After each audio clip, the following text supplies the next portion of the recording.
Hi guys, and welcome back again sa Happy Tommy Channel. Panibagong araw at panibagong negosyo ideas, negosyo recipe na naman ang ating ibabahagi para sa inyo. Sa ngayon nga guys ay nagbabalik tayo sa ating mga kakaibang putahe at kakaibang recipe na ating handog para sa inyo. Sa ngayon nga ay pagsasamahin natin ang ating piatos at lumpia wrapper sa isang napakasarap na pangmeryenda at napakasarap na pangnegosyo. Kaya ano pang hinihintay mo, tara na at simulan na natin ang pagluluto.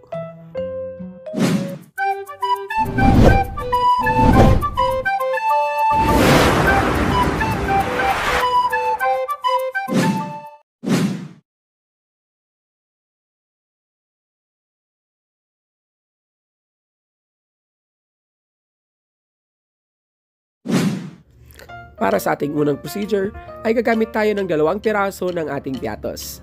Jack and Jill, peka naman. So buksan lang muna natin ang ating piatos. So sa puntong ito ay dudurugin natin ito gamit yung ating mga matitigas na bagay. Siguraduhin lang natin na pinong-pinong ating pagdurog sa ating piatos. Mas maganda kung meron kayong food processor or blender. Pero dahil nawawala yung ating food processor at hindi ko mahanap.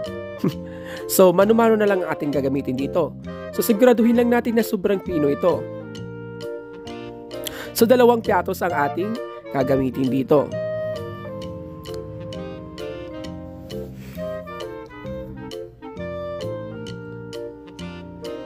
So ayan guys, pinuhin lang natin ito, durugin gamit yung ating kamay. And then set aside lang muna natin at sa next procedure na tayo. Para sa ating next procedure ay maghihiwa muna tayo ng ating cheese. And then baka naman.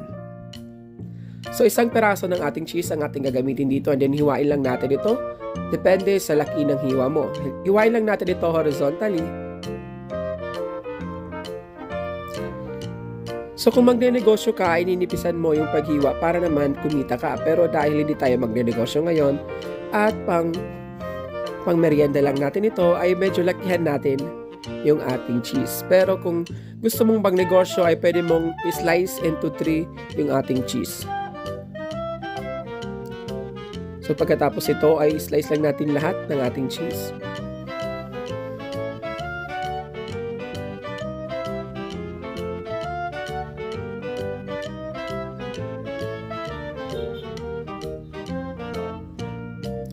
So pagkatapos ito, set aside lang muna natin sa next procedure na tayo. So pagkatapos guys, gagamit lang tayo ng ating lumpia wrapper. So kailangan yung bagong lumpia wrapper pa ang ating gagamitin dito para mabilis ito pag ginawa na natin yung ating recipe mamaya. So tiin lang natin sa 2 yung ating lumpia wrapper. And then tanggalin natin isa-isa yung ating lumpia wrapper. Paulit-ulit. So ito na guys, set aside lang muna natin ito at sa next procedure na tayo. Bago yan guys, ay mag-crack muna tayo ng isang buong itlog pero ang ating gagamitin lang dito ay yung ating egg white. Ito yung ating magsisilbing pandikit para sa ating lumpia mamaya. So meron na tayo dito yung ating cheese, yung ating egg white, at yung ating lumpia wrapper. Para sa ating unang procedure, kuha muna tayo ng ating cheese and then ilagay natin dun sa ating lumpia wrapper and then wrap lang natin ito tulad ng pagra-wrap ng ating mga lumpia. And then pagkatapos ay lalagyan natin ng egg white so ito magsisilbing pandikit sa ating lumpia or yung ating cheese stick. So repeat the process lang hanggang maubos na nga yung ating cheese.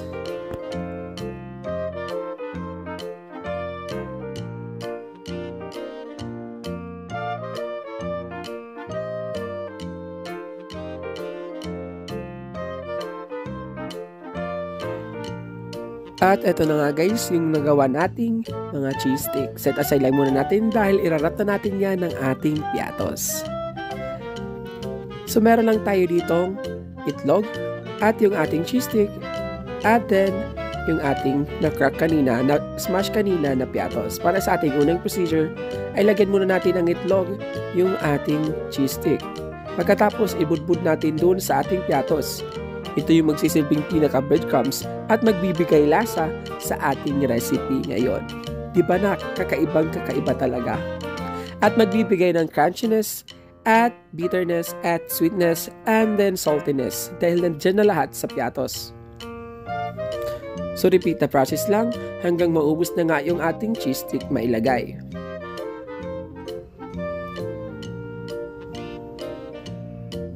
So sabi ko kanina guys, kailangan mas maganda kung durog na durog yung piatos nyo para dumikit lahat doon sa ating itlog. Pagkatapos ito, set aside lang natin and then ready na tayo sa ating pagprito. Sa isang pan nga ay maglagay muna natin ang ating oil. Pero bago yan guys, painitin muna natin yung ating kawali. So low-medium na apoy ang ating gagamitin dito para hindi agad ito masunog. And then maglagay lang tayo ng oil. So nakadepende sa'yo kung gaano kadaming oil lang yung gustong ilagay. Pagkatapos, painitin lang natin ang ating oil at pag medyo kumulo na siya at maging mainit na, ilagay na natin yung ating mga piatos lumpia. And then lutuin lang natin ito, mabilis lang, 2 to 3 minutes lang ang ating pagluto hanggang maging crispy na siya at maging golden brown. So hindi natin kailangan tagalan dahil masusunog ito. And then constantly kailangan natin itong i-flip at stir para hindi mas agad masunog yung other side nito at maluto nga yung other side ng ating lumpia.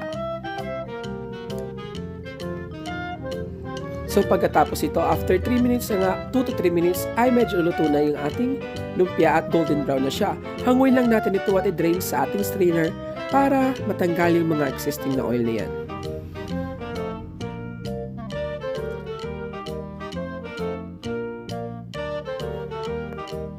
So pagkatapos ito, palamigin lang natin ito and then ilalagay natin sa lalagyan kung magnenegosyo tayo. So ayan guys, dahil magnenegosyo tayo, para sa mga nagnenegosyo, maglalagay lang tayo dito ng 5 ounce ng ating baso, yung ating cup, and then ilagay lang natin dun yung ating lumpia para naman mas presentable tingnan. So pwede mo itong ibenta ng 20 pesos hanggang 25 pesos bawat cup. Nakadepende sa'yo kung ilan ang ilalagay mo. So ito na guys, yung ating final product, ang ating cheesy and yummy piatos lumpia na mas pinasarap ni Happy Tummy. Ayan guys, maraming salamat sa panonood. Para sa ating complete list of ingredients at costing ay nandun sa ating description box sa baba. Huwag mo na din kalimutan mag-like and subscribe sa ating YouTube channel at sa ating second channel na sa description box at nasa ating comment section. Mag-like and follow din kayo sa ating Facebook page, Happy Tummy by RD, nasa description box at nasa comment section yung ating link.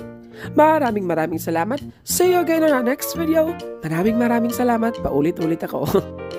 Thank you and God bless. Merry Christmas. Bye-bye. Like and subscribe. Bye.